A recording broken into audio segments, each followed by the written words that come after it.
Now watch this drive. No, don't watch that drive.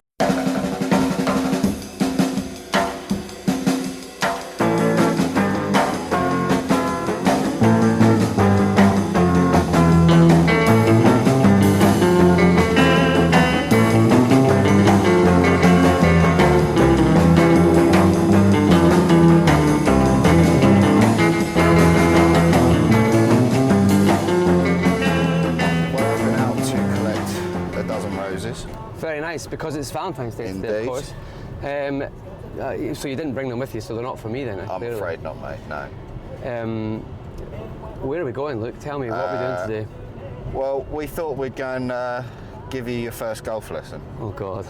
Now, obviously, the first rule of golf lessons is don't get lessons off your mate, so this could go dreadfully. Take a left here. Well, you make the assumption that we're mates, so... I thought it was a fairly safe assumption, to be honest. Yeah, no, I think we're In fact, definitely... I think it's explicit. Yes, it is. But yeah, so dozen roses, where'd you get them from? And they must have cost a fortune, right? I mean... Yeah, I think 70 quid. Dearie me. Yeah, but, you know. I don't mind spending money on things, Luke. I mean, I spend money on things that people will say, why the hell did you do that? Yeah. And I'll give you an example of that in a minute. But flowers, they die very quickly. My better half very much likes flowers. Okay. So we tend to have rolling stock of them throughout the house, irrespective of day, time of year, special occasions. Yep. So, yeah. It's a very nice thing. I'm sure there is some sort of, attributable mental health benefit to having green and flowers and things. Yeah. Not just physical health too, probably. Yeah, no, I think there's probably a lot of truth in that. I mean, the amount of businesses that are like, we supply flowers to your door on a rolling basis and all that kind of stuff. So are you about to sort of? No, I'm not branching out. I was going to say, are you going to branching out? Not bad. It's a bit early for that. 9 o'clock. I was going to say 9 o'clock on it's Saturday. on a Saturday morning, no less. If you want to, drop their name here as well, and give them a shout out, then. We're here for it. I'm absolutely. One thing is, that I'll say is I'm for sale very much. If anyone wants to sponsor this all thing, sponsors welcome. Yeah, especially those that do that specialise in hair transplants, weight loss things, maybe. Let's go. What else are we into? What else do we want, Luke? What freebies do we want out of this? I'd like a new car as well. I wouldn't mind driving something better than this. It's a nice enough car, but I mean, I'd like something. Bit more, I don't know, a bit more me. Well, I mean, for me, any sort of golf merchandise, apparel, always welcome. With your golf, have you got a particular brand that you're a kind of I'm fan of? I'm very much into clubs Titleist. Yep. Is my I'm a bit of a hooer for the Titleist. Titleist hooer. I thought you'd be a Sultan of Ping. I'm not, I'm afraid. No, Titleist, and then, so I think FootJoy is owned by the same company as Titleist, so they do. Yep. So I typically wear mostly wear FootJoy, but it's. I'm sure you've heard the idiom, right? It's all the gear and no idea. Yeah. That applies in cycling as well. I was going to say, so I know, you're a bit of a mammal. Yeah, but I think mammal has that connotation of. Like a slightly overweight man, and I hope that you'll find that I'm not. My BMI is pretty healthy. You're lithe and lean. It's mostly through stress and keeping long hours and drinking too much coffee. I'll be honest. It is, Right. So now are we getting to somewhere? We are. Left here. Yeah. So here we are for the second instalment. The Unlikely Lads. Oh, the Unlikely Lads. And I think that, there's been quite a lot of feedback, I would say, right? Yeah, I think more people have messaged sort of offline than on, I would say. Yes, I think is that, oh my God, am I supposed to go here? I think there's... Is it straight over there, or? Yeah, down there.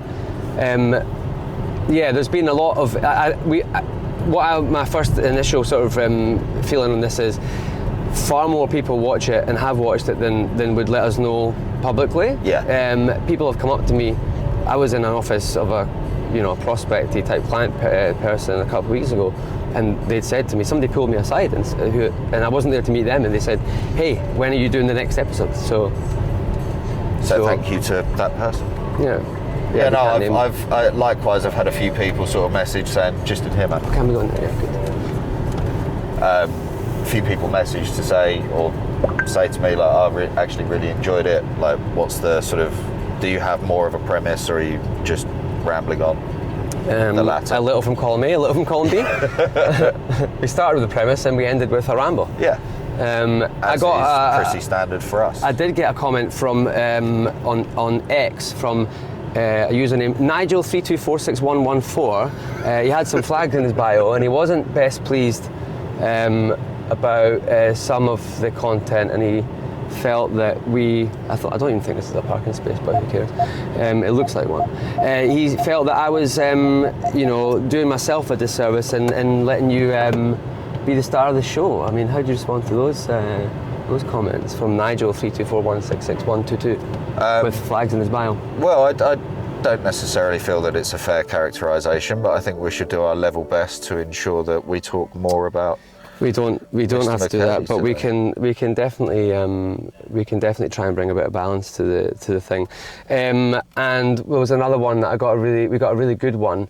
I was chided at home actually for cutting into you and trying to make light or make jokes when you were teetering on the brink of doing something particularly, you were talking about some deep, issues and.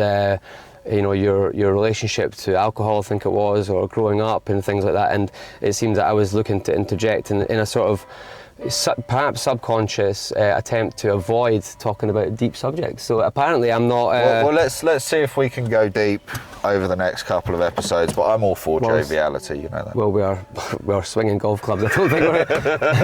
let's see if it's conducive to addressing the big topics. That's it. Let's get stuck in. Let's do it. Let's go.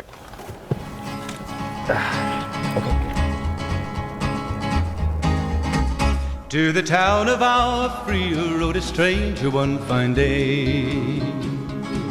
Hardly spoke to folks around him, didn't have too much to say. No one dared to ask his business, no one dared to make a slip. The stranger there among them had a big iron on his hip, big iron on his hip. It was early in the morning. I just hit record on that as well, so we just call that. What are you using there? I've just got a pitching wedge. That is filthy. So I've actually brought with me a camera which you'll be able to put around your head or put on your hat clip, so you can get a proper. We're going to get a view of your. How much have you spent on the camera gear? Yeah. Well, how much is Spectre spent on camera? None. They haven't. I bought this. No. This is all me. This is all on me, right?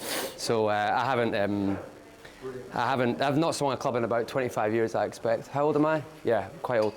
Let's see. That's all right.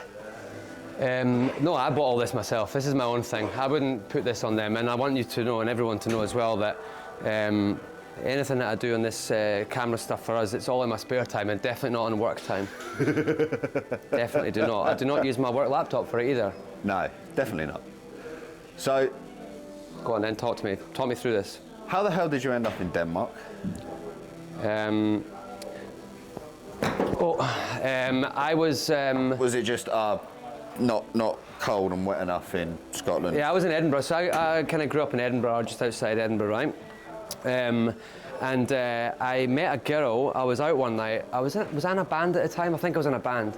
And I met a girl in a pub one night, in a bar. You know when people used to do that. Meet people in real life before all the apps and stuff. And she seemed very keen on me, and she was very much. She followed me around, and my friends. We were out doing something. It was something. She wanted me to go and see her friend playing music in a. That's fucking first time was best. So she wanted me to go and see her friend playing music and things, and then I did, and then we started to hang about and stuff like that, and then ended up just sort of falling into that. And she was Danish, right? And one of the things I'll say though is that her, like, I was about 19 or 20 I think at the time, and her friends were all, like, put it this way, the kind of parties that I went to, kind of like what you were talking about before in the last episode, the parties that we would go to were, there would be blood, there would be broken glass, Yeah. broken hearts, stolen records and sticky floors, and cigarette burns in your sofa. Yeah. And I used to wake up and think, right, what's the damage? What records have I had broken now? What's been damaged? And when I went to her parties, it was all, she had a friend who was a lawyer, she had a friend who was, something else. Glass and of everyone wine. it was just for me as a scumbag, I don't know if I was a scumbag, but certainly I just had, what am I doing wrong, Luke? That's the third time now. Go one more. So for me, I just really enjoyed it, and there was much more of an intellectual kind of conversation. They had dinner parties, they were around a big table, everyone they ate,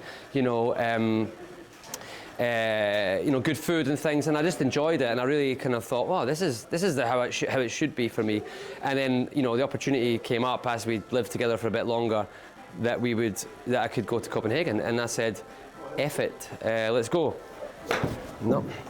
So I did, I basically went over and I thought, well, you know what, and I worked in a bank at the time, or I worked for the asset finance division of a fairly well-known UK retail bank, and it wasn't a really fun job. I worked in sort of collections, and then I got seconded into fraud, and the fraud at the time was... Huh? Committing it. Yeah, of course. Well, obviously I won't name the name of the... oh look, there's a big black horse running over there in the screen. As I'm a big fan of that bank. Don't bank with them though. So basically the fraud detection that I was doing was basically an A3 or even an A2 piece of paper, 4 different colour highlighters, and then a ruler, and then going through a lot of transactions and a lot of different things and looking at behaviours. And it was, really compared to what they do now. Well, it's interesting that today, I think of fraud detection and it's real time, right? Because you want to be able to interdict on the payment, you want to be able to look at... Absolutely, you need to be able to look at patterns, but that's typically in the context of AML investigations more so than fraud, right? And let's not go into Framel. I don't know anything about fraud, I'll be honest with you. I think fraud for me was always, it wasn't one of the pillars in the fin crime value chain until recently. I think it's been brought back in. I feel like it's been brought in recently. I always thought I always thought of fraud as being completely separate to anything that I was remotely connected to. KYC, transaction monitoring, sanctions, and the other sort of screening disciplines or other monitoring controls. I never saw fraud in that, and now I see that fraud is being brought into these sort of fin crime organisations, and it's just something I never really got into, even despite the fact that I did look at some spreadsheets. No, that's definitely not good. Despite the fact that I looked at some spreadsheets and things, I couldn't tell you that I'd become a fraud expert. Yeah. And I was on secondment for about 2 or 3 months, and right, we're going to have a lesson here, Luke. I think it's all gone. So basically. I wasn't really happy there, and I did really well at the collections thing because I spoke to customers who'd fallen into reasonably bad debt, right, for their car financing, right? Right. And we had this thing, Luke, where they wanted you to speak to use certain language, just right? A smidge. Yep. So they would say they called it straight talking, right? But it was anything but, right? It was like, let's not tell the customer, precisely what the situation is in regards, what would happen to them if they don't make some repayments or make commitments to repay their outstanding balance on their car loan. Try and tell them what you can do. It's all very positive kind of stuff. And I just thought, that doesn't sound like me at all. I'd rather just be straight with them and say, look, you've fallen behind in your payments, you owe about 36k on your Audi, your Audi TT or whatever it was they'd got at the time. And if you don't repay it, the chances are we'll repossess the car, sell it at auction, and you still owe us the balance because, of course, you still have a balance, right? And then we'll come and repossess stuff, or they will come and repossess, right? So I just felt like that wasn't me at all. But do you know something, Luke? I was quite good at that because they actually appreciated that I was straight with them, and they started to make commitments to repay. So my numbers were very good in terms of commitments to pay, right? And they were like, but then they looked at what I was saying to the customers, and they were kind of like, yeah, you're a bit too honest or a bit too direct with them. And I was, well, should we not level with them? I'm not saying that they weren't being honest. I'm just saying that they dressed it up in such a way which was maybe didn't portray the full gravity of the situation. Right. So I didn't love it, and then I went home one day from work, and the mother of my children, she is now, said, "Do you want to move to Copenhagen?" And I said, "Sure, why not?" And I moved there within about 3 weeks, and didn't take a lot of stuff with me. A guitar and some clothes and some records and stuff. And then, and that was it. I turned up, basically. That's pretty incredible. So Luke, talk me through this. What's Well, I mean, given the fact that I've not been able to actually strike a ball yet, I feel a bit of a fraud to give any sort of coaching whatsoever. I think the key is always just keep your eye on the ball. For years, I would look up to see where it had gone before I'd actually made contact. Wow, okay. So just, it sounds so stupidly basic. Yeah. But that's kind of... Head down and steady. Anything in the grip or the stance. I mean, I'd have thought that you being a big guy, that the clubs would be. Yeah, I mean they're But they're only like a quarter-inch difference in each size, right? Or. Yeah, I think the difference between obviously men's and ladies' club isn't. Okay. So there's just one men's club size, is that right? This is what I mean. We have to smash the patriarchy, Luke, because we're only making clubs for men. What about for boys like me?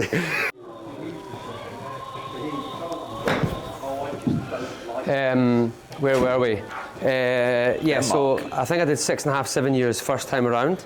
Yep. I think the first 9 months or so, mostly. I actually went to a language school, which was quite intense, 2 or 3 nights a week, and it was 3 hours a night, 3 nights a week, and then there was a lot of homework. There was more homework than there was classwork. So I did it quite intensely over I only did it for about 4 months, but I seemed to pick it up quite quickly and quite well.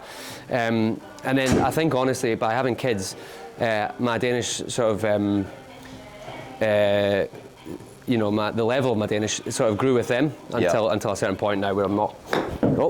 Until a certain point now where I'm not, not going to grow much more with it unless I'm there and using it much more, which I'm not. I'm not using it enough, despite the fact I work for a Danish company, and I've always, in the 20 years of back and forth, I've always retained a connection to the country, of course. Yeah. And worked there, and I really enjoy it. I still call it. I mean, it's home. I think it's home. For me, really, I think Copenhagen's home. Is that Heim? Heim. It's not Heim. Nah, Heim. And I don't know where home is, to be honest with you. It's like, I think home is wherever my clothes are. I was trying to say home in Danish. Hjem. It's just like J-E-M, basically. It's H, but you don't pronounce the H, right? Yeah, so it's Hjem.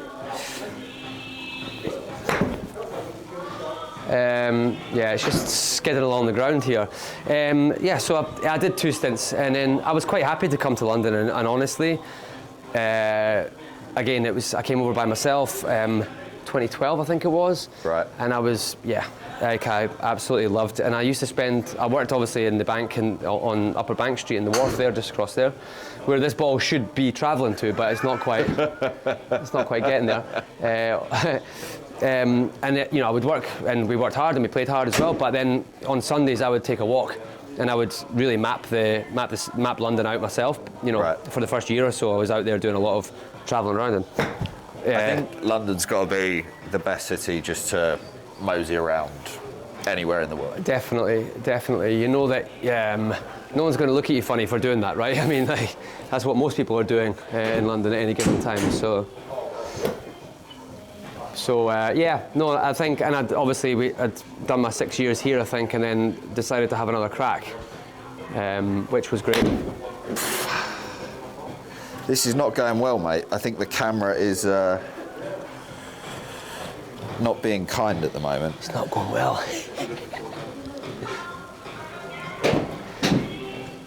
Have you ever considered that's better. Have you ever considered a relocation yourself? Maybe emigrate somewhere? Where would you go? So my better half lived in China for 6 years, right? So she studied out there. 6 years did you say? Yeah. Wow. So she did her degree out there. Wow. Oh my God, alive. This is not solid performance, mate. All right. There was a period where I was seeing a girl where I genuinely considered moving to St. Petersburg, which would have been, in hindsight, not great. I'm shanking everything, Davie. St. Petersburg I've never been to. No. It's a place I would like to visit. Maybe not now. It can't be terribly far away on the train from Helsinki. No. I mean, you probably can't do that train journey now, but at the moment, but at some point you'll be able to do it again. So have you been sort of everywhere in the Nordics as such? Yeah. God.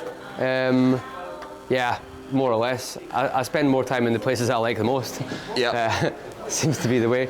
I've been to Iceland a few times. You've been there a lot of times, though. I have. What's your view on Iceland? Iceland is. So I always describe the Icelandics as they're wonderful people, a little bit mad, but you would be too if it were dark 6 months of the year. Yeah. Yeah. In places, it looks like the surface of the moon. Yep. Obviously, the sort of the volcanic. My God. I went back to a wedge in the hope of making contact, but it's not going well. So volcanoes, mad people, lots of fish. Yeah, the fish. I mean, I don't mind fish, but I felt that it was a bit. In the end, I think I'd been there for 3 or 4 days, and I felt I was running out of options. You know. They've got a really sort of burgeoning gastro sort of scene, right? Where doesn't? I mean, Margate does as well, mate. It's amazing because obviously they were significantly impacted by the financial crisis. Yep. I mean, the savings accounts they were offering were unreal. Their exposure to the US market was enormous. Yeah. They were offering, 10% interest savings account here. Yeah, I remember UK, this. right? The guy that bought West Ham, I think, was involved in that, wasn't he? Yeah, there was a lot of nouveau riche kind of Icelandic businessmen that came to the UK and did a lot of UK business in the end, right?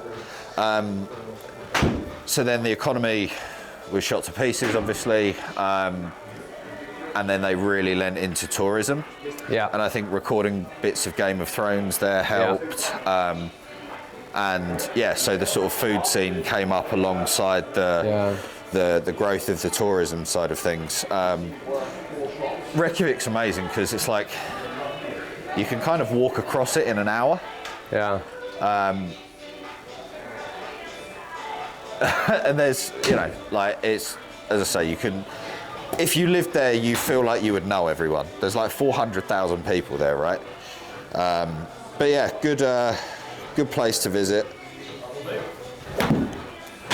My God. I've been a few times. I remember going up there in July one year and arriving at about 11 o'clock at night and finding it was very light, of course. Yep. And also the shops were all open because there was a lot of US, I think it was a stopover for a lot of those US flights to New York and Boston and whatnot. Yep. So the Americans would come out and they would have a few hours layover to get into Reykjavik and then go and buy some stuff and then get the hell out.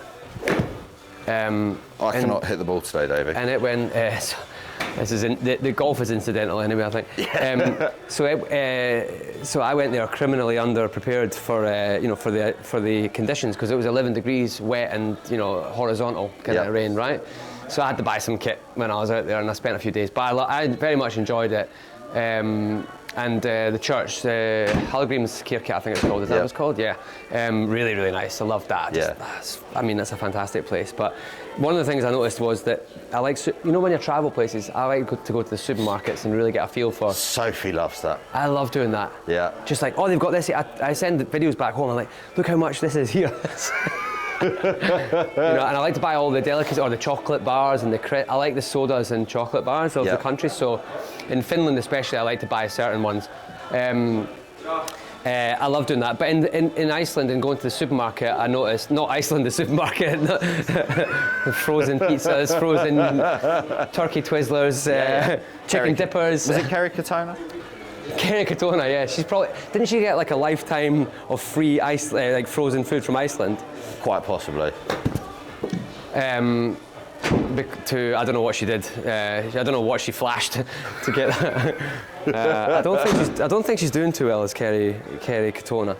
I can't say I'm abreast of her. No, I'm not up to date on my OK magazine at the moment. Is that still going? No idea. How is Katie Price getting on? Is she still going? Pass, mate. Pass. Now, watch this drive. No. So yeah, I remember the supermarkets, of course, because nothing grows in Iceland, right? So like everything was in bags and it was all like tinned and bagged food and stuff. And I think I would find it very difficult. I mean, having come from places where the weather is absolutely shocking, and then living in Denmark for the length of time that I did, I haven't done any favours to my sort of mental well-being for, how to deal with winter time. I was going to say, it's not so much seasonal affective disorder as just affected disorder, perhaps. I've got a few disorders, Luke. Let's not beat about the bush here. Tell me about them. This is a safe space. Yeah, well, I mean... The internet, famously a safe space. yeah. I grew up in the sort of the 90s hardman, kind of pub hardman era, the five-a-sides with the guys wearing the sambas. Yeah. He wore like Levi's 501s and sambas to go to the pub, but he also wore the sambas to like play indoor fives. And he was the kind of guy that would like elbow you against a wall. And I'm like 9, and there's a 34-year-old guy who's a pub hard man, like ear piercing and like that big tub of gel with the bubbles in it. He'd be like slapping that in his head. Nice, One of those guys. I grew up with those that era of guys, so I wanted to really escape that as quickly as possible.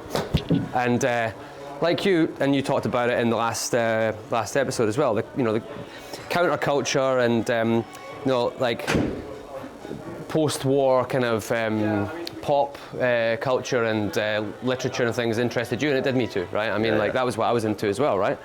And it was an escape because I'm not going to be reading Chaucer. I didn't really get through Dostoevsky, but I found Bukowski really easy, And he said something to me, right? Dostoevsky takes work. Yeah. No, I don't know how we can read that now. That. I find it very difficult to read anything like that anymore. I couldn't read that anymore. I couldn't read that now. I actually read a lot more non-fiction now than I ever did. Anything in particular? I read stuff about what financial genre? crime, which is quite sad. You read financial crime? I do read a bit about financial crime. You want to rep any of the books or drop any of the names? Oliver Bullock's always a good read. No. What was the Dan McCrum, the Moneymen book about Wirecard? That was yes. That was a good read. Do you like any of the Michael Lewis books? Not as much financial crime as such, but the Sam, what's his name? The FTX guy. Sam Bankman-Fried, yeah. Yeah, that's the one. Yeah, Bankman-Fried. Yeah. I've not read that one. I read a review in one more. I'm starting to feel that. To which I am a subscriber. Private Eye. Yeah. Yeah, I thought we would diverge on that. You're a bit Ian Hislop fan, are you? I am. I think it's he continues a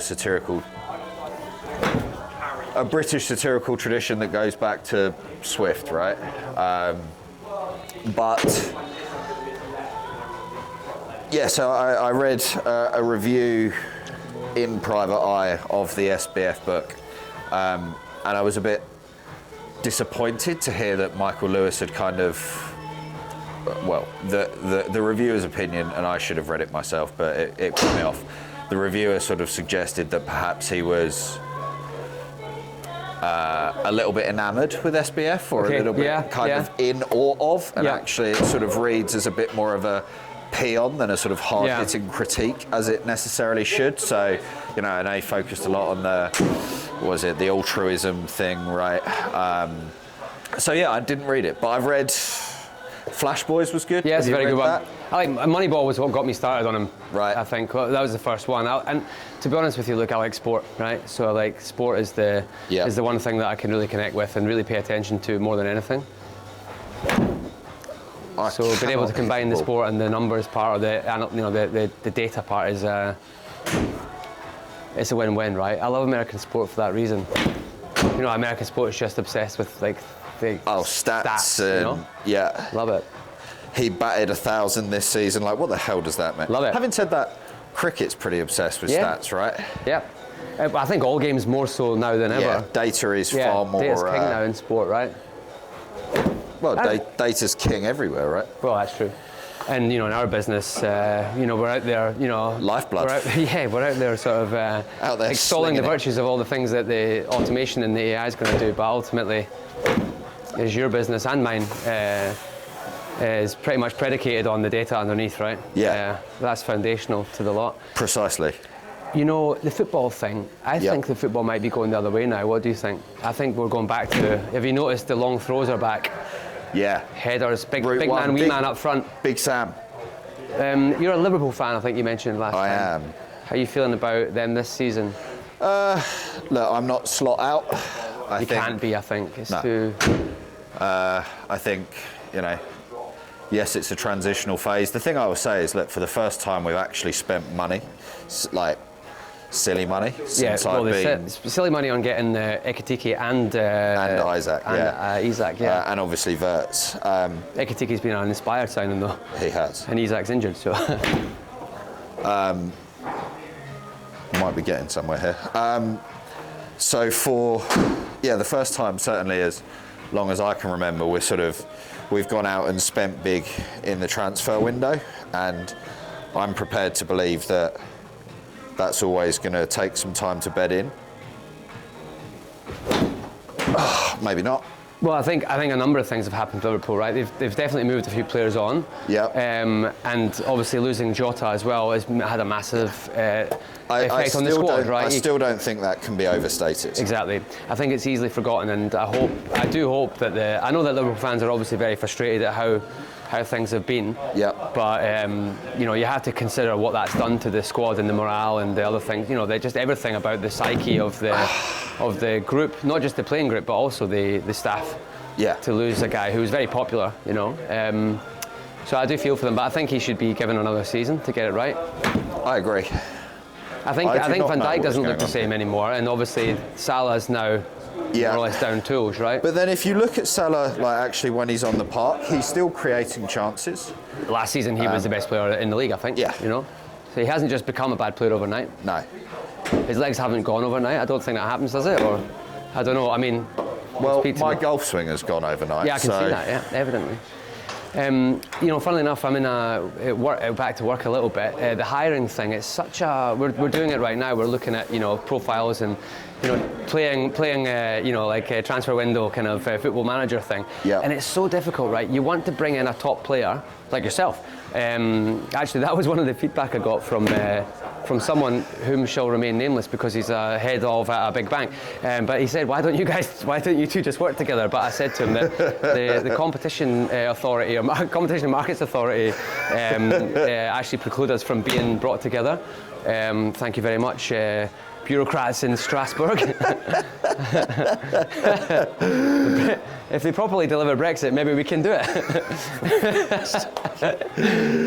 But it's the hiring thing is so, it's so much riding on it, right? You really want to make the best hires, and the guys on paper who've done things that certain clubs and whatnot, don't necessarily translate into success at the new club. Yeah, exactly. And that's what we were talking about yesterday about comparing notes on people that potentially are in our sight, right? Oh my God. Do you and you're enjoying where you are now? Do you find that you have a period of, and you're still quite new as well, like me, where I am, but are you having a sort of I need to prove myself, or you kind of feel like you are? Yeah, I think, look, if you don't feel like I feel like you should need to prove yourself wherever you go, right? Yes. Not to say that you should be sort of insecure or anything, but like for me, that is married to sort of ambition, right? You want to do well. I've given my absolutely everything to what I'm doing for the last 3 or 4 months since joining, and more than I've ever done to anything else, because of the fact that I felt making that change. I felt like I want to do more. I feel like, to be honest with you, I said this yesterday, I act like it's mine. Because my name's on it, I act like I'm a founder. I treat it like it's a real personal thing, because I do deeply care about, obviously my own brand or my own sort of reputation internally, but also externally, of course I do. But I've really thrown myself into it to such a point where actually even sort of, small disappointments or things that aren't there have actually probably made me a little bit disproportionately kind of bothered about certain things, and I need to try and rein that in a little bit. So we didn't really touch on this too much last time, but you've now gone from sort of big shops to a startup. Yeah. You go from having all the toys, all the kit, all the expertise you can imagine. Also a lot of bureaucracy, paperwork, managing up, politics. Or waiting for people to do their bit. Right. That's the bit I recognise a lot. How have you found the transition? I always felt like I was operating in my own area anyway, wherever I've been. Wherever I've been, I've always felt that I always did a job which it didn't end up being at all what I was hired for, right? I would take on extra bits, I would do extra, I'd help out here and there.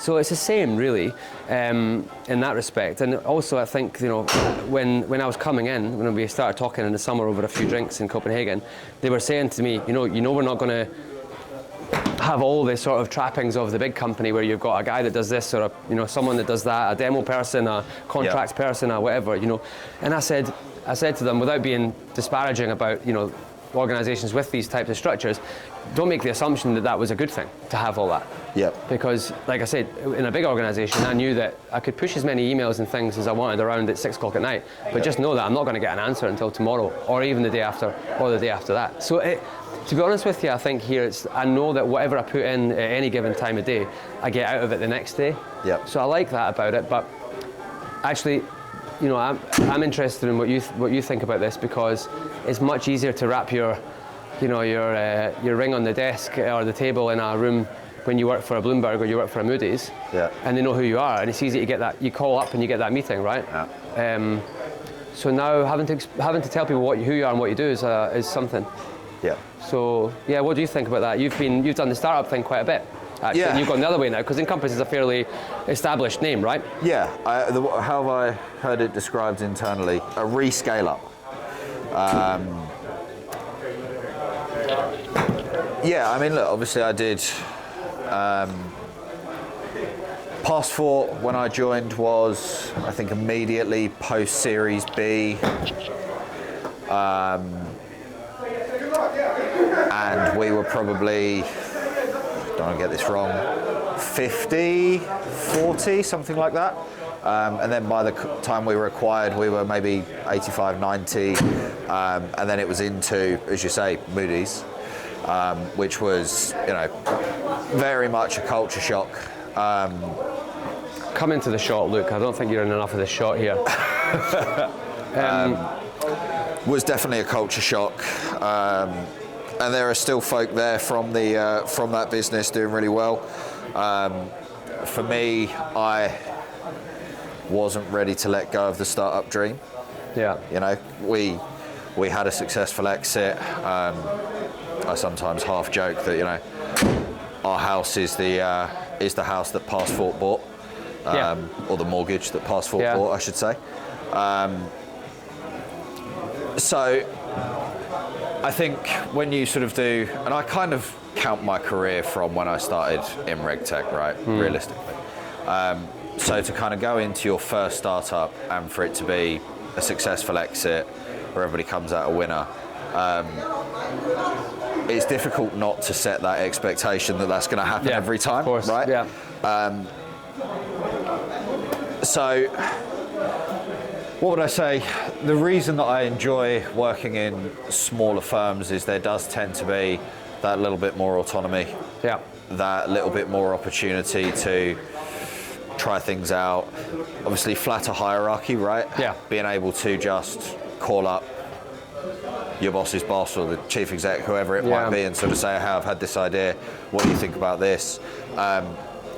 Because ultimately, you know, I want to start something one day. Yeah. And I think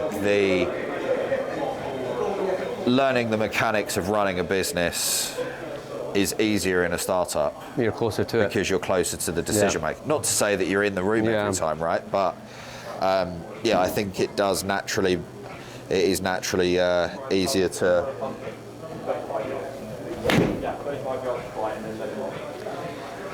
When you talk about, you know, buying a house, that's unfortunate because that was a decent little hit right in the middle, but it didn't register on the screen. I mean, to be fair, mate, the fact we've just been hitting wedges and I've hit about 300 shanks, it's not. It's probably because of all the talking as well, though, right? I mean, you know, the thing you were saying about, you know, buying the house, and you know that was what the, you know, passport paid for that. I think it touches on something quite interesting that I want to ask your view on, but I think. Forget where I was, but one of my old bosses said to me, you know, you need to enjoy your wins and buy something that reminds you, like buy one item that reminds you of that win, so that you know when you win another time, or what you're working towards to win the next time, and when you win another time, you can look at that thing and say, this bought that, right, or that bought this. Yep. And for me, that was watches. Actually, I'm wearing a watch that I bought in the summer, or just after the summer. Not a terribly expensive one, but. I always buy myself a little thing to say, okay, this paid for that. Because I made the mistake once of putting a decent amount of commission down on the house. I say mistake, I mean it kept my repayments down, right? And it means that I own more of my house than the bank does. But still, it's more of a sort of, you know, it's I mean, obviously I see the house every day, but I actually want to sell it and move very, very far away. But at least when I look down on my wrist, I can see, you know, a couple of watches that I bought now from having won something. So tell me, what do you buy for yourself? What do you treat yourself with when you do a good job?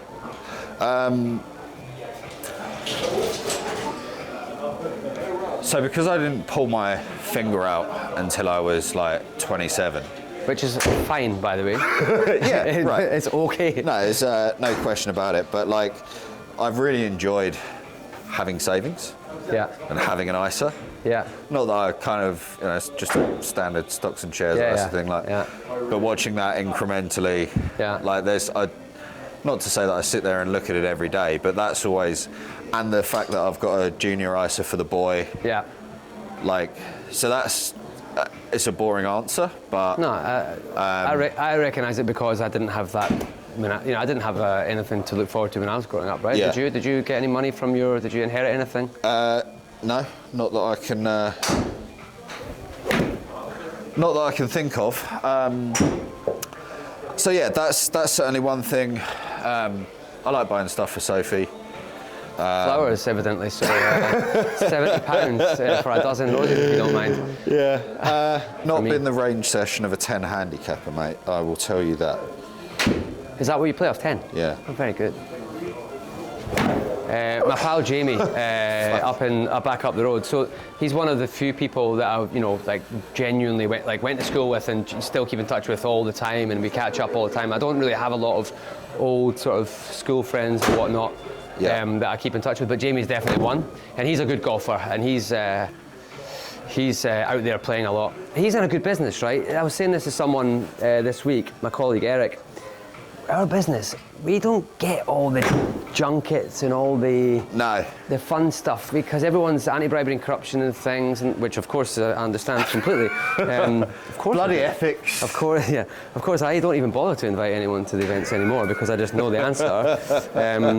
But it's a shame because I'm genuinely not trying to influence decision. Well, maybe I am because that's my job after all. But they go to golf here, football, corporate there, and I don't really think I get to go to that many things, you know. Do you? I mean, like, have you got events that you guys are doing that you can take people to, and can you even get a compliance officer or I mean, the ops guys don't care, right?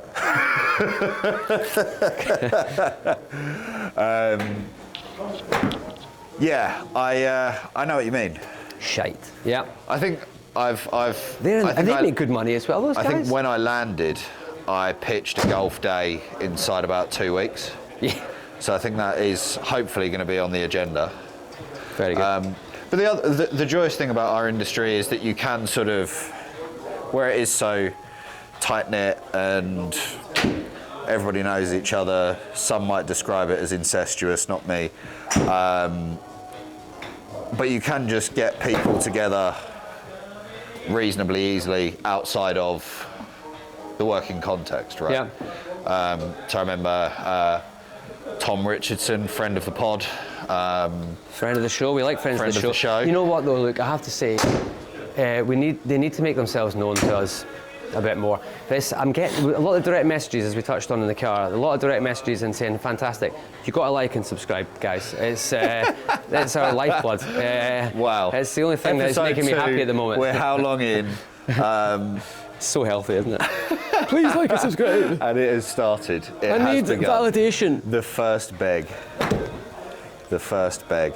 I wouldn't subscribe on the basis of the golf showing. Yeah, nobody will watch this. We'll probably cut all this out. I actually just used AI to show. I would just look like a prime Donald Trump at Turnberry, just like big rig. I was driving home the other night there from the airport. I was in Milan, tacked on to the end of a standard trip to Stockholm, and I got home very late. And to stay awake, it was 1 o'clock in the morning, I think, or midnight. To stay awake, I put on the old Spotify thing in the car, and it started just spinning like, I just came up with a song from like 1996, and it took me right back. It was the Blue Tones, Slight Return. Right. And I was like, wow, and I was, I had to like open the window and belt it out so that I could actually stay awake, And then it just got me going, and I was listening to a whole bunch of these songs from the time, and I remember. I remember when I was in high school, secondary school to most people, a girl came up to me one day and said, we were like 11 or 12, and she said, "Do you like Ocean Colour Scene?" And I said, not so much, but I was loving the fact that she'd recognised in me that maybe I was a music guy at 11. So we ended up, talking about that, all the bands at the time. I was into Cast. Anyway, long story short, when I got home the next morning, I went onto LinkedIn to see. What, when you were 11? when I was driving home, so I listened to the 1996 playlist. It was like Pulp, it was the Blue Tones, it was it was Shed 7, it was I even had the Goo Goo Dolls, so it was on there as well. Which wasn't really one of mine. Manson was on there. I listened to some of it on the way in. Anyway, so when I got home, I went on to LinkedIn the next morning and tried to find, just to see, like, what. I haven't really kept in touch with anyone from school, right? Yeah. So I went and tried to find anyone who'd worked at my school. The amount of people that have gone into banking, and in particular financial crime and KYC, I think really? half a dozen of my own school friends and people that I was in some of the same classes as, have gone into financial crime. So I'm like rubbing my hands together going, reunion, and I've got a few business cards. I was going to say, that you are getting sold too. Couldn't believe how many have gone into financial crime. And someone actually wrote back to me. She knew my older brother. She was a bit older than me. She said, "What did we do to deserve going to that school and KYC?" It's funny you say that, because I haven't kept in touch with many folk from sort of back home either. I kind of got out and then I went back. But then I got out again, and I've managed to stay out, sort of thing. What are you changing up to now then? You want to get the old wood out? Yeah, let's see if I can connect with this one. There's a boy behind us who's absolutely he's like thwacking away. He is striping it. It should be illegal to whack away that much on a Saturday morning in public, to be honest with you. Right, I'd suggest maybe a little further away with the... Yep. Let's see if I can just actually make contact. That would be nice. Oof. Listen to that. Listen to that. The answer is no.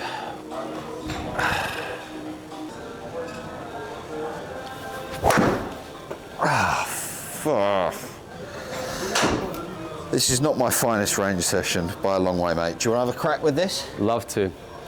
Probably Let's see it. Knock the camera over. It's nice and light, this. Yeah. Really light.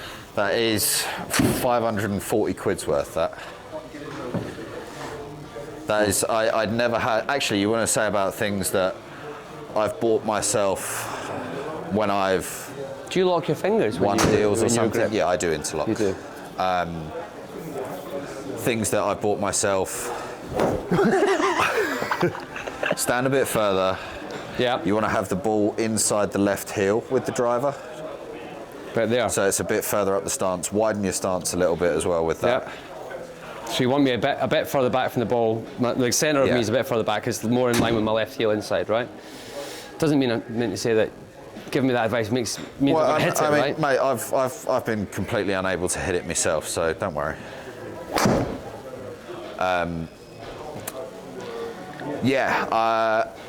What was I saying? That I bought here actually when this simulator was still a golf shop. I'd never had a fitting, right? So I treated myself to the fitting, kind of went through different shaft, different grips, all that good stuff. What kind of shaft do you enjoy? That is a Hazardous Smoke XS. I can't remember the weight of it. It's a black shaft as well. It's a black shaft. It's a black shaft. You enjoy a black shaft, okay. Yeah, so that's definitely something that I have come to spend more money on. For yourself? Yeah. This is the thing you do for yourself? Yeah. I think you said to me last week that Sophie gave you the get out here and go and hit some balls. This is your thing. Yeah, exactly. I brought you a gift actually, it's in the car. Oh really? Yeah, I forgot, well obviously we were a bit rushed this morning, but I brought you a gift. I also brought you some Guinness Zero because it is, as they say, king the of the zeros. That's very good of you, thanks sir. No, I think it's shite, so. Here's Luke now.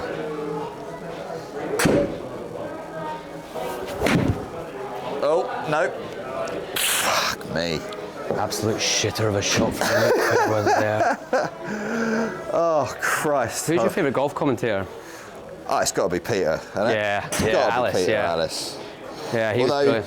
Is he still doing it? When I was a kid, Tiger Woods 05-06 was the video game, and David Flaherty used to do that. Yeah. He was an Irishman. I think he commentates on the Live thing, but he was always bloody funny. So we used to holiday, or we have holidayed a few times in Troon, and I remember one of the times when the Open was on there, we had the caravan in Troon, and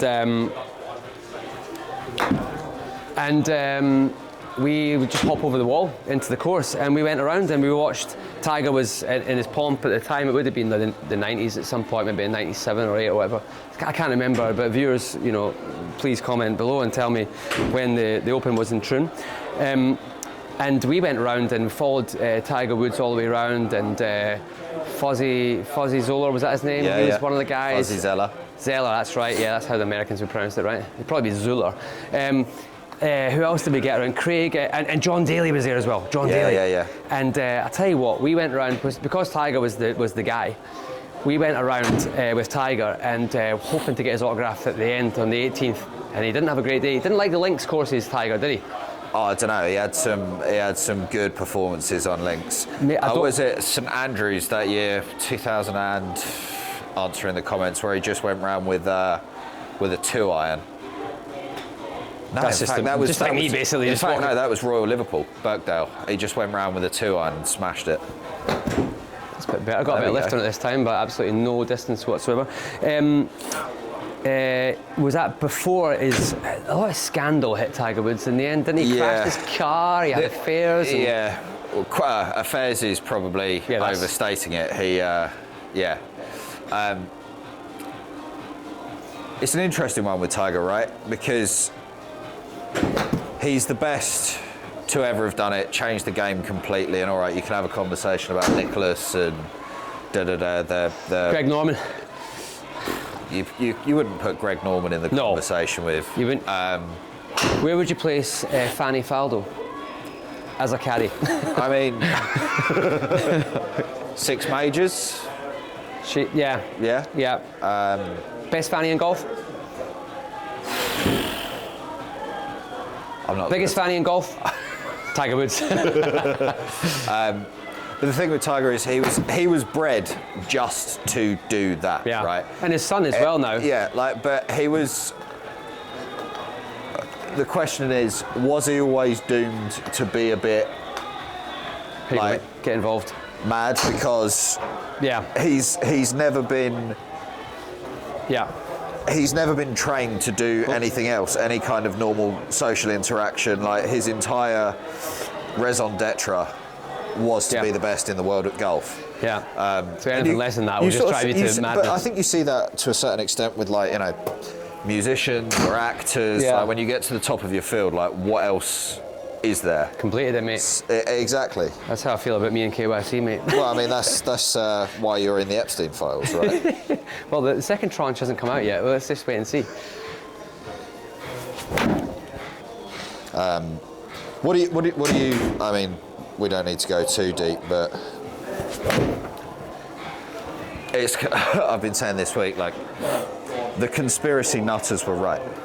It seems like the conspiracy nutters have been right about a lot of things, right?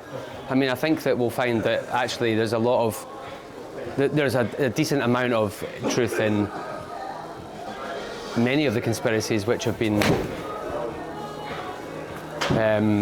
sort of touted over the years, right? In JFK, for example. Flat Earth. Yeah, well, I don't know about that one. I'm not sure about that one, but I do always look out the window on planes and wonder, why didn't we just go up into the air? Since the Earth spins at such velocity, right, the speed that it does, why do we have to actually travel over it? Why doesn't we just move go up underneath it? Yeah, move underneath it.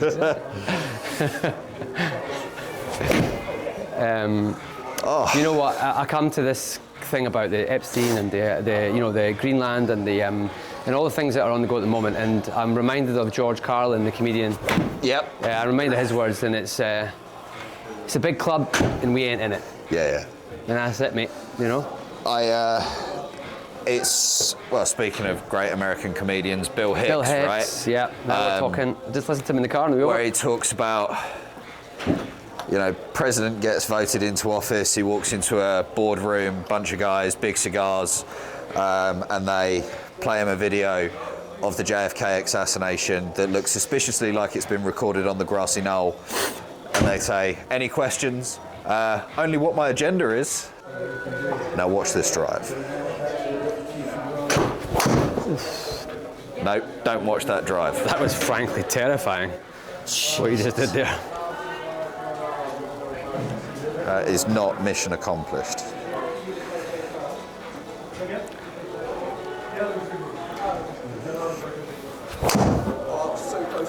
Nah. We are not feeling strong this morning, Mr. McCurdy. We are not feeling strong. What do you think about the cricket formats now and how they've sped that up to T20s and now 100 balls as well? I think the 100 is a good. Have you been? Have I? Have you been? I nearly hit my own car there. So I can see. Yeah, you have. There it is, the blue one. Yeah, blue one. Yeah. Have you been along to the 100? No, have you been I to any really games? And I live pretty close to the Kent Spitfires, in Canterbury. Yeah. I'd love to go. I If anyone wants to pay for a junket for us to go, I'm telling you right now that my company will absolutely allow me to take your money. we did the Oval for the 100. Did that come down? No, maybe that's not stopping that one. Yeah, we went to the Oval a couple of years ago. It was a really good day out, to be fair. Or good. It's great that you can kind of go after work, right? And see a full game and have the women and the men. Like, yeah, as I say, as a purist that really only watches Test cricket, to be honest. But like from an experiential perspective, getting people that otherwise wouldn't go to the cricket, I don't think it's the worst thing in the world, but it's basically the ECB trying to keep pace with the BCCI, which it just never, ever will, right? Because you've got, you know, how many die-hard cricket fans here? Yeah. A million, maybe? Yeah, I don't know. Yeah. This is like a billion obsessed. You've got to try and keep the people watching. Look at the nice. Look at how they've transformed. It sounded good. Look at how they've transformed. Snooker and darts. I actually watched a bit of the last. What was it? Was it the Masters that Higgins was playing? The way they come on the like I know, like they've definitely changed it. The dartification of snooker is well underway, right? Yeah. Oh yeah. And I'm to be honest with you, I don't mind it. But there will be the purists who like the Crucible and I like things the to be quiet, Crucible. you know. I do. I can happily sit and watch the snooker for 4 hours. You know.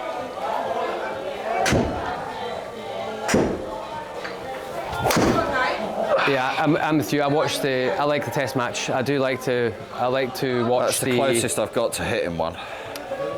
Do you know, I Jesus. had tickets through Moody's actually, so I was very fortunate that Moody's had some great tickets, and they have a box at the Millennium Dome. Right. So they went to concerts and things like that. They do concerts and stuff, and I got tickets for Pulp. Cool. But nobody could go with me. Nobody wanted to go and see Pulp. That was one. I know they took one of my friends out for Oasis. They played at the O2. Again, those types of concerts, not for me, right? I don't want to go to like a stadium concert. I went to see Nick Cave at the O2 once. Right. And I was nearly in tears at how devastated I was at having to sit down and how far away I was from the action. Yeah. So I ended up embarking on a big tour to go and see Nick Cave all over sort of Scandinavia. So I went to Bergen, something north of Stockholm, and then the one in then the Roskilde in Denmark, all within 3 or 4 days of each other. Yep. And it made up for it. But sitting in a stadium for me was not the thing. I saw a potential client that saw Oasis in New York. Okay. Sort of tail end of last year, and he sort of said, I really felt it, right? Hairs on the back of the neck stuff, but it Nice. didn't feel like the Americans connected in the same way. No. Right? They were drinking Bud Light, not Stella. Yeah, exactly. You know, 6 pints of Stella.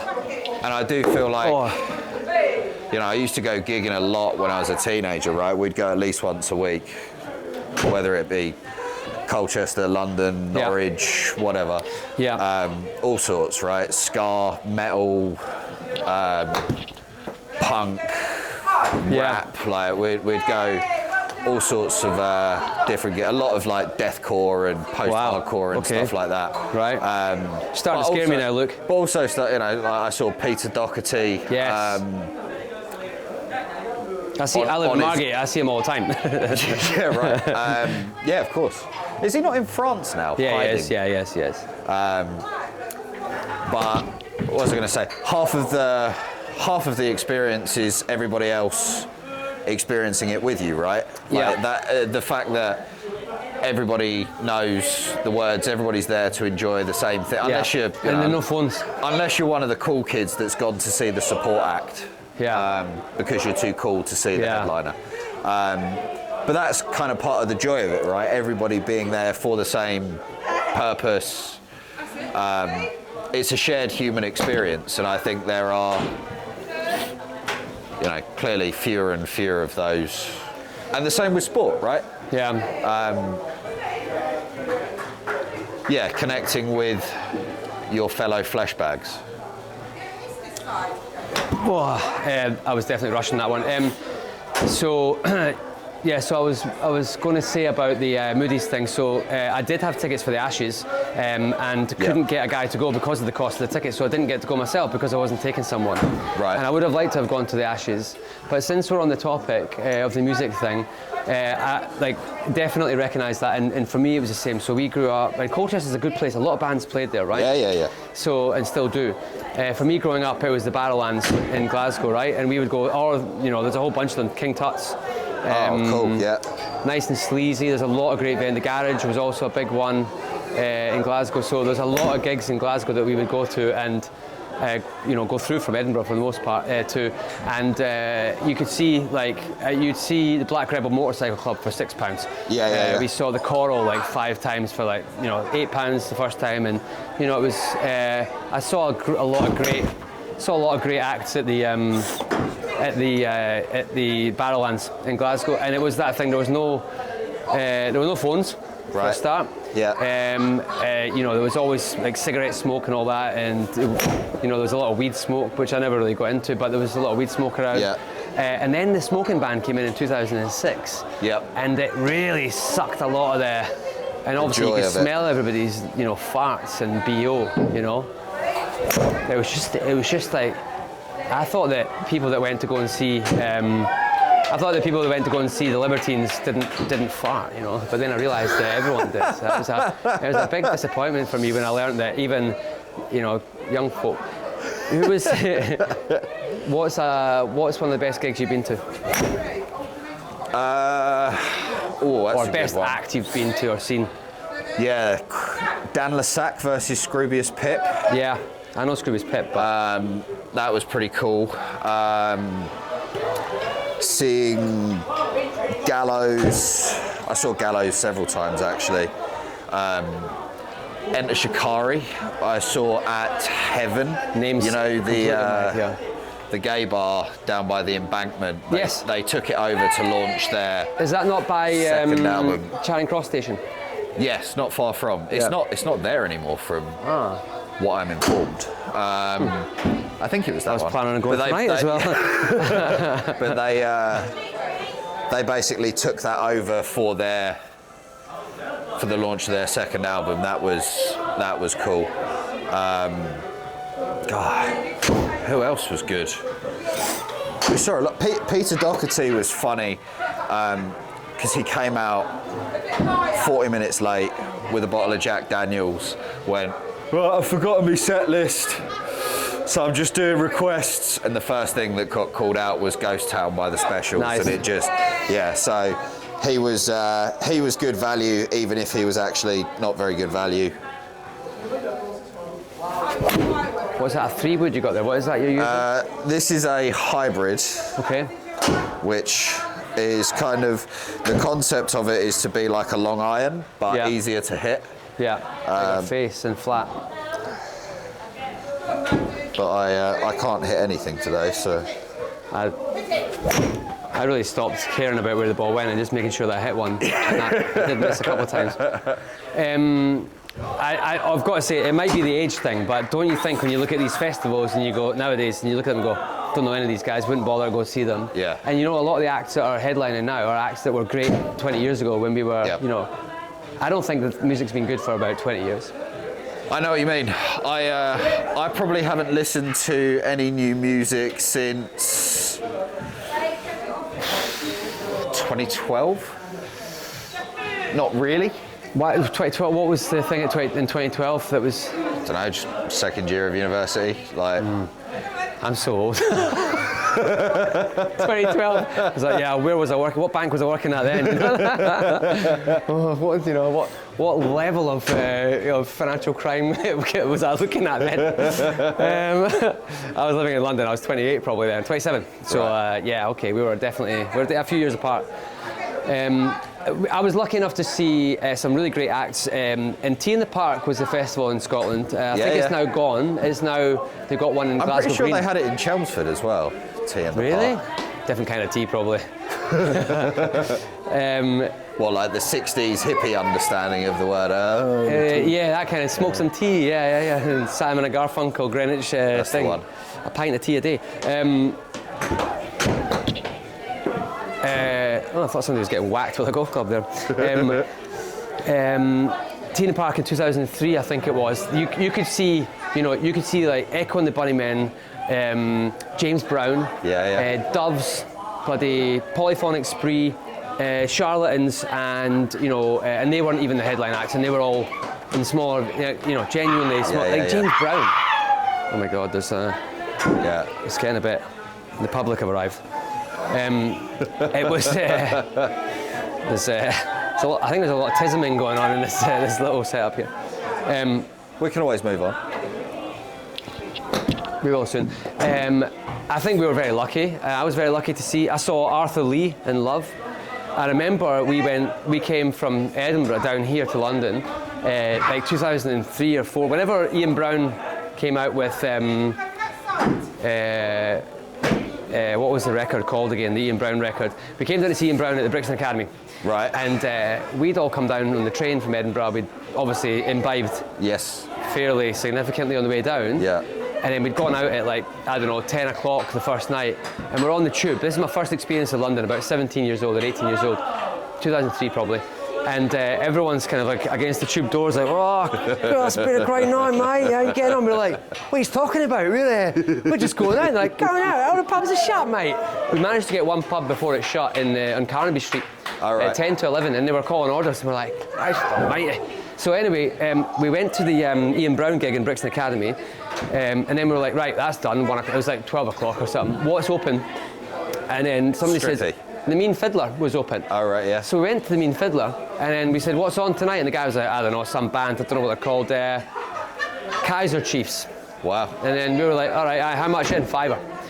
We go in, and all you hear is, na na na na na, it does not move me, it's not the kind of thing. Obviously, we never heard it, right? Yeah. And then the I Predict a Riot stuff came out. They obviously had a big following here, right? Yeah. Like had a decent following. People knew them. And then upstairs on the viewing gallery at the Mean Fiddler was the Kings of Leon. My mate Tam said, you know the Kings of Leon are here, and I was like, I wouldn't be able to recognise them, you know what I mean? Yeah. And then, so we've seen the Kings of Leon watching the Kaiser Chiefs, and I'm like, they were actually all right, pretty energetic kind of band. And then as I go home, when I get home to Edinburgh the next day or the day after that on the train, what did I hear on the radio when I'm in some shop? Kaiser Chiefs, I Predict a Riot. And I was like, I saw them for £5 at the Mean Fiddler. I had a somewhat comparable experience. We'd been to see some punk gig, I think in Norwich actually. We were at the UEA, and we were on the train home, and there was this little ginger kid with a guitar on his back. He's like, I've just been gigging tonight. I'm going home to Ipswich. And then some geezer came in, absolutely smashed out of his mind, cans of Stella, rolled a joint on the train, lit it. The train stopped, the geezer got chucked off, and yeah, we were just sat talking to this little ginger kid. We've all got our own tinnies. I was hoping that the geezer that came on, rolled the joint and had cans of Stella was, and he said his name was Fairweather. No, so yeah, we shared that interesting train experience with Ed Sheeran, who went on to be one of the, I'm sure he's a nice guy, Ed Sheeran. Yeah. I believe he's a really nice guy. Yeah. I was watching Russell Crowe talking on a podcast recently, and he was I think it was Joe Rogan, and he was talking about this whiskey or gin brand in Ireland that he's bought into, he's invested in, and I forget what it's called. It's quite a funny, humorous brand, and they were he was filming there, I think, for one of the new movies that he's done, or one of the more recent films, and he basically said, I called up my mates and said, do you want to invest in it? And his mates were actually, it was like Ed Sheeran and like Jimmy Carr, and I'm like, Russell Crowe, Ed Sheeran, it's an unlikely couple, or an unlikely sort of group of like Jimmy Carr, Ed Sheeran and Russell Crowe, but it works for me, That's got to be one of the cool things about like celebrity, right? Is being in that group and sort of getting a real cross section of different quote unquote talented people. Like, yeah. There's those that take it a bit too far. Yes. But you're right. I mean, could you imagine you could just call up Ronnie Wood and say, hey, do you want to come round? Ronnie, you fancy coming around having a jam with me? I'm just, yeah, exactly. Exactly. Like you see, who are the famous people you see in London most of all? We saw Charles Dance at the National just before Christmas, when we were taking our son to see Bluey's big play. Okay. I mean, everyone's got a Bill Nighy story, right? I mean, you see Bill Nighy, he is a man about town. I think he basically lives in Carnaby Street, doesn't he? Yeah. I wish I could hit I see him a lot. Burlington Arcade, I see him a lot. There's a cafe on the corner, I see him a lot there. Do you go up the West End much then? Not as much as I used to, but I definitely I do enjoy it. I don't go to West End shows, I never have. I just don't like going up West London.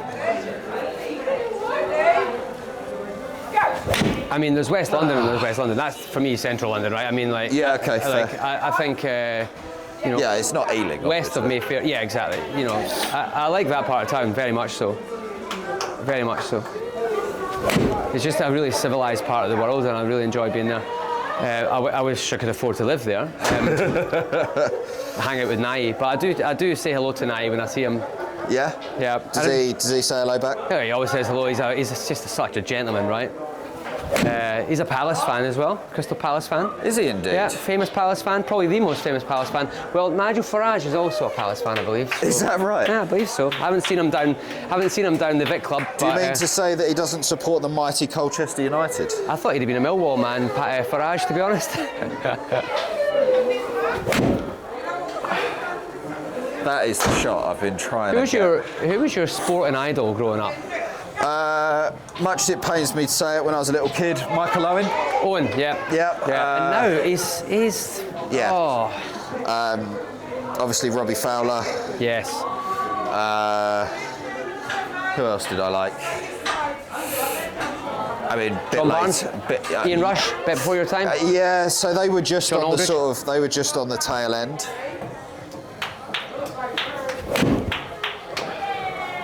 There's that cut I've been trying to find. So your sporting heroes were mostly your Liverpool men. Yeah. Anyone outside of football?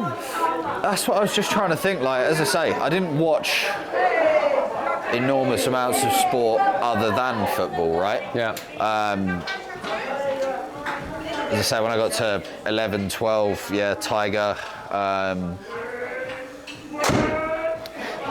Yeah, I can't really think of any others that spring immediately to mind. We had this thing of having to, like, you're not having to, but you kind of always went for the Scottish guy. Yeah, so right. Colin Montgomery, though, you know, I had to like Colin Montgomery.